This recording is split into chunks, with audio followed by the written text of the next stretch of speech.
तो आज हम रणबीर कपूर और आलिया भट्ट की कहानी पर थोड़ी गहराई से बात करने वाले हैं। हाँ बिल्कुल। हमारे पास जो जानकारी है वो उनके रिश्ते की शुरुआत से लेकर मतलब परिवार बनाने तक का पूरा सफर दिखाती है।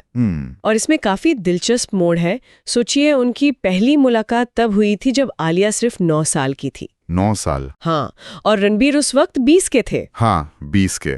काफी अजीब इत्तेफाक है तो लेकिन जो रोमांस असल में शुरू हुआ वो हुआ ब्रह्मास्त्र की शूटिंग के दौरान 2018 के आसपास। हाँ, वहीं से बातें शुरू हुई। और रणबीर ने तो माना भी कि पहला कदम उन्होंने ही बढ़ाया था। हाँ, उन्होंने ये कहा था। और देखिए, ब्रह्मास्त्र कोई छोटी मोटी फिल्म तो थी नहीं। बिल्कुल नहीं। इतने बड़े स्केल का प्रोजेक्ट, सालों तक चला, उस पे साथ काम करना, वो माहौल, वो प्रेशर, वो अक्सर रिश्तों के लिए आप कह सकते हैं एक लिटमस टेस्ट जैसा होता है। सही बात है, या तो बहुत मजबूत बना देता है या फिर बिखेर देता है।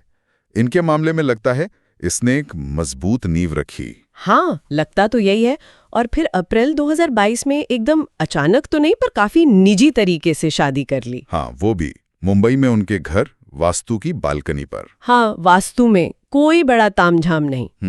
और आलिया ने ये भी जिक्र किया था कि वो शादी से पहले ही साथ रहने का सोच रहे थे। हाँ, ये बात आई थी सामने। कहा था कि हम शादी तो कर ही रहे थे, तो सोचा साथ रहना शुरू कर देते।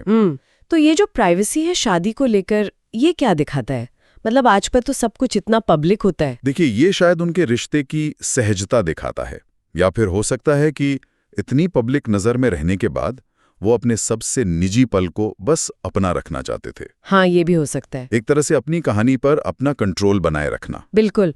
और फिर कहानी आगे बढ़ी। नवंबर 2022 में उनकी बेटी राहा का जन्म हुआ। हाँ, पेरेंटहुड का नया चैप्टर शुरू हुआ। और उसके बाद उन्होंने अपना वो नया आलीशान घर, कृष्णा राज बंगला, पूरा किया। हाँ, वो बंगला जो रणबीर की दादी कृष्णा राज कपूर के नाम पर है, एक तरह की विरासत। बिल्कुल।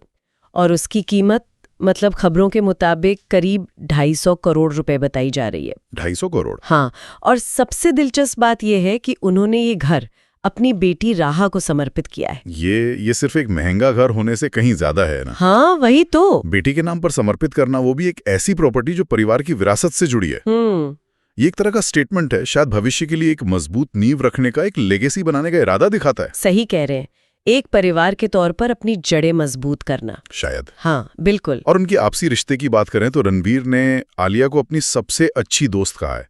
ये भी कहा कि आलिया उनके लिए ज्यादा बदली है। अच्छा। और दूसरी तरफ आलिया ने भी उनके रिश्ते को दोस्ती जैसा बताया है कि उसमें बहुत सहजता और विश्वास है। ये दोस्ती वाला पहलू आजकल बहुत अहम हो गया है, खासकर जब दोनों पार्टनर इतने कामयाब हों। हाँ, जरूर। सिर्फ रोमांस से बात नहीं बनती, वो आपसी समझ, वो साझेदारी, एक दूसरे का दोस्त होना, ये बहुत जरूरी है।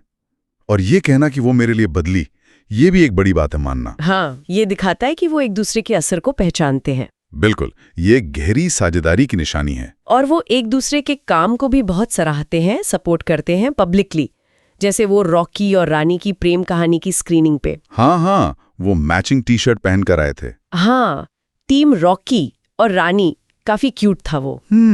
और अभी ये भी खबर है कि आलिया राहा के 15वें जन्मदिन के लिए एक लाइव मेमोरी बुक बना रही हैं। लाइव मेमोरी बुक मतलब? शायद कोई डिजिटल या इंटरैक्टिव तरीका होगा यादें सहेजने का, राहा के बड़े होने के पलों को कैप्चर करने का एक मॉडर्न तरीका।